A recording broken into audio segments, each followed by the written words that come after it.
Educare കോളേജിലേക്ക് സ്വാഗതം. ഇനി നമ്മൾ എടുക്കാൻ പോകുന്നത് എക്സംപ്റ്റഡ് ഇൻകം എന്ന ചാപ്റ്ററാണ്. നമുക്ക് സ്റ്റാർട്ട് ചെയ്യാം. Meaning of exempted income. Income which do not part of total income or not is income tax payable on dum.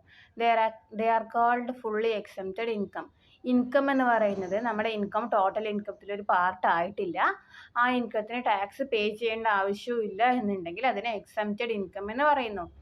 Income which are included in the total income but exempted from the income tax at average rate of income tax applicable to the total income. They are called partially exempted income. Income എന്നിട്ട് നമ്മുടെ total ഇൻകത്തിൽ include ചെയ്തിട്ടുണ്ട്, പക്ഷെ അതിന് tax അടയ്ക്കേണ്ട ആവശ്യമില്ല. നല്ല average rate വന്നിട്ട് tax total ഇൻകത്തിന് മുഴുവനും ടാക്സ് അടയ്ക്കേണ്ട ആവശ്യമില്ല, പക്ഷെ ആവറേജ് റേറ്റ് മാത്രം നമുക്ക് ടാക്സ് അടയ്ക്കേണ്ട ആവശ്യമുണ്ട്. അതിനെ പാർട്ട്ലി എക്സംപ്റ്റഡ് ഇൻകം എന്ന് പറയുന്നു. അതായത് മുഴുവനും ടാക്സ് അടയ്ക്കേണ്ട ആവശ്യമില്ല, പകുതി മാത്രം നമുക്ക് ടാക്സ് അടയ്ക്കേണ്ട ആവശ്യമുണ്ട്.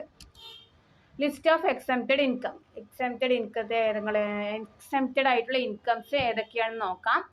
Agricultural income, sum received by any members of Hindu undivided family, shares of partners in firm income, some received from life insurance, some received from public provident fund, payment from Suganya Samriddhi account, scholarship, allowance of MPs and MLAs. ഇതൊക്കെ exempted incomes ആണ്. certain exempted income in the hand of individual. ഇൻഡിവിജ്വൽസിൻ്റെ കയ്യിലുള്ള exempted income ഏതാണ്? Income from salary or personal. സാലറിയിൽ നിന്ന് നമുക്ക് exempted ആയിട്ടുള്ള കുറേ ഇൻകംസ് ഉണ്ട്. സാലറി നമുക്ക് മുഴുവനായി ടാക്സ് അടയ്ക്കേണ്ട ആവശ്യമില്ല, കുറേ ആവശ്യങ്ങൾ കഴിഞ്ഞിട്ട് നമുക്ക് ടാക്സ് അടച്ചാൽ മതി.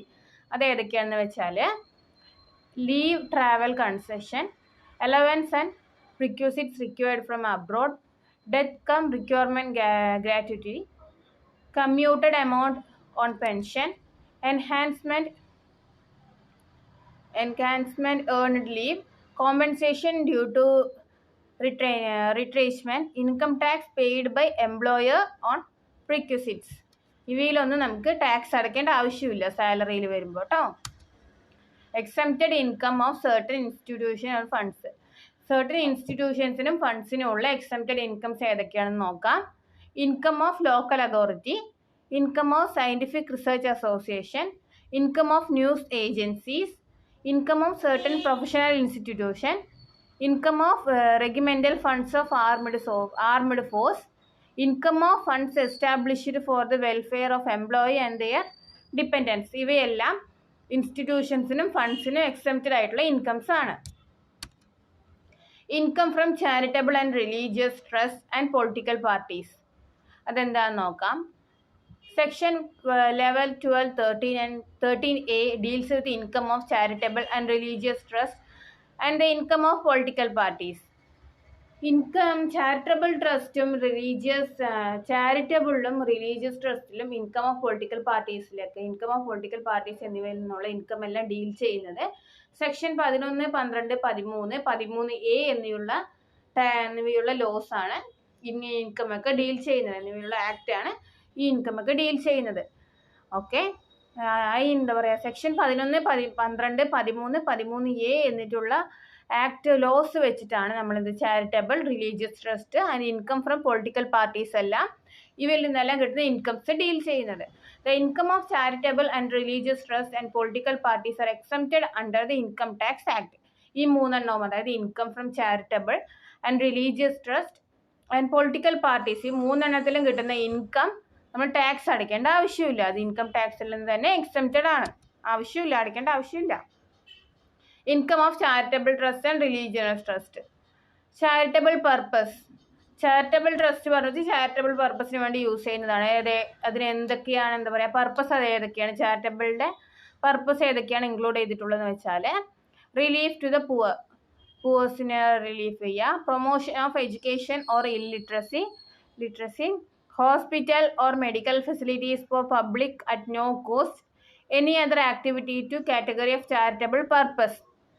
വേറെ എന്തെങ്കിലും ചാരിറ്റബിൾ പർപ്പസിന് വേണ്ടി യൂസ് ചെയ്യാൻ, ഹോസ്പിറ്റൽസും മെഡിക്കൽ ഫെസിലിറ്റീസ് ഒക്കെ എന്താണ്, കോസ്റ്റ് ഒന്നും ഇല്ലാണ്ട്, പൈസയൊന്നും കൊടുക്കാണ്ട് എന്താ പറയുക ചികിത്സിക്കാൻ, എഡ്യൂക്കേഷൻ പ്രൊവൈഡ് ചെയ്യാൻ, ഫ്രീ ആയിട്ടുള്ള എഡ്യൂക്കേഷൻ പ്രൊവൈഡ് ചെയ്യാൻ, പാവങ്ങളെ ദരിദ്രത്തിൽ നിന്ന്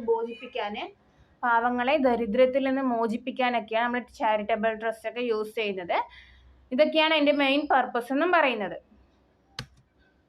ടാക്സ് എക്സംഷൻ ഫ്രം ട്രസ്റ്റിൽ നിന്നും ടാക്സ് എക്സംഷൻ ഉണ്ട്, കാരണം അത് ട്രസ്റ്റ് അല്ലേ. The following incomes of trust are exempted from tax. Income derived from property held under trust, any other legal obligation or charitable or religious purpose.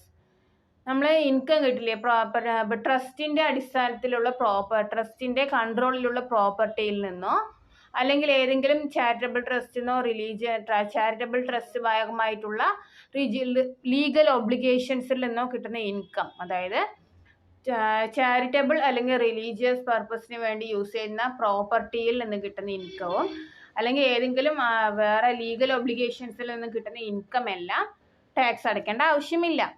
Income derived from voluntary contribution made with a specific direction that the shall from part of corpus of trust and institution. പിന്നെ income voluntary കോൺട്രിബ്യൂഷൻസിൽ നിന്ന് കിട്ടുന്ന income, പിന്നെ ഏതെങ്കിലും അതിൻ്റെതായിട്ട് charitable ട്രസ്റ്റിന്റെ ഭാഗമായി ഏതെങ്കിലും വഴിയിൽ നിന്ന് വരുന്ന ഇൻകത്തിനൊന്നും നമ്മൾ ടാക്സ് അടയ്ക്കേണ്ട ആവശ്യമില്ല. Exempted income for non citizen or non റെസിഡൻസിനും നോൺ സിറ്റിസൻസിനും എക്സംപ്റ്റഡ് ആയിട്ടുള്ള ഇൻകംസ് ഏതൊക്കെയാണെന്ന് വെച്ചാൽ income of interest on some securities or bond by non resident, interest on saving certificate, tax paid on remuneration to foreign technician, tax paid on remuneration to foreign technician, remuneration during training period. ഈ പറയുന്ന ഇൻകത്തിനൊന്നും ഇതിൽ നിന്ന് കിട്ടുന്ന ഈ അഞ്ചെണ്ണം അല്ല, ഒരുപാട് എണ്ണം ഉണ്ട്, കുറച്ച് മാത്രമേ ഞാൻ PDF എടുത്തിട്ടുള്ളൂ. ഇവയിൽ നിന്ന് കിട്ടുന്ന ഇൻകത്തിലെല്ലാം നമ്മൾ എക്സംപ്റ്റഡ് ആണ്, ടാക്സ് അടയ്ക്കേണ്ട ആവശ്യമില്ല. ആർക്ക്? നോൺ സിറ്റിസൻസിനും നോൺ റെസിഡൻസിനും ടാക്സ് അടയ്ക്കേണ്ട ആവശ്യം ഇല്ല. ഇത്രയേ ഉള്ളൂ. ചാപ്റ്റർ ഞാൻ ടെക്സ്റ്റിലുള്ള എല്ലാം PDF ഉൾപ്പെടുത്തിയിട്ടില്ല, അതിനാവശ്യമുള്ള കുറച്ച് പോയിന്റ്സ് മാത്രമേ എടുത്തിട്ടുള്ളൂ. ഫസ്റ്റ് തൊട്ട് നോക്കാം. മീനിങ്, എക്സംപ്റ്റഡ് ഇൻകം എന്താണ്, അതിൻ്റെ പാർട്ടിലെ എക്സംപ്റ്റഡ് ഇൻകം എന്താണ് എന്ന് നോക്കി. ലിസ്റ്റ് ഓഫ് എക്സംപ്റ്റഡ് ഇൻകംസ് നോക്കി, ഏതൊക്കെയാണ് എക്സംപ്റ്റഡ് ഇൻകത്തിൻ്റെ ഒരു ലിസ്റ്റ് നോക്കി. പിന്നെ എന്താണ് ഇൻഡിവിജ്വൽസിൻ്റെ ഉള്ള സാലറിയിൽ നിന്നുള്ള എക്സംപ്റ്റഡ് ഇൻകംസ് നോക്കി. പിന്നെ ഇൻസ്റ്റിറ്റ്യൂഷൻസിനും സർട്ടൻ ഇൻസ്റ്റിറ്റ്യൂഷൻസിനും ഫണ്ട്സിനുമുള്ള എക്സംപ്റ്റഡ് ഇൻകംസ് നോക്കി. പിന്നെ ട്രസ്റ്റിനുള്ള എക്സംപ്റ്റഡ് ഇൻകംസ് നോക്കി. പിന്നെ എന്താണ് അതിൻ്റെ പർപ്പസ് എന്ന് നോക്കി, ചാരിറ്റബിൾ ട്രസ്റ്റിൻ്റെ പർപ്പസ് നോക്കി. ചാരിറ്റബിൾ ട്രസ്റ്റിൻ്റെ എക്സംഷൻസ്, ടാക്സ് എക്സംഷൻസ് നോക്കി. പിന്നെ എന്താണ് എക്സംപ്റ്റഡ് ഇൻകം ഫോർ നോൺ സിറ്റിസൻസിനും നോൺ റെസിഡൻസിനുമുള്ള എക്സംപ്റ്റഡ് ഇൻകം നോക്കി. ഇത്രയാണ് ഈ ചാപ്റ്ററിൽ നോക്കിയിട്ടുള്ളത്. മനസ്സിലായെന്ന് വിശ്വസിക്കുന്നു. Thank U.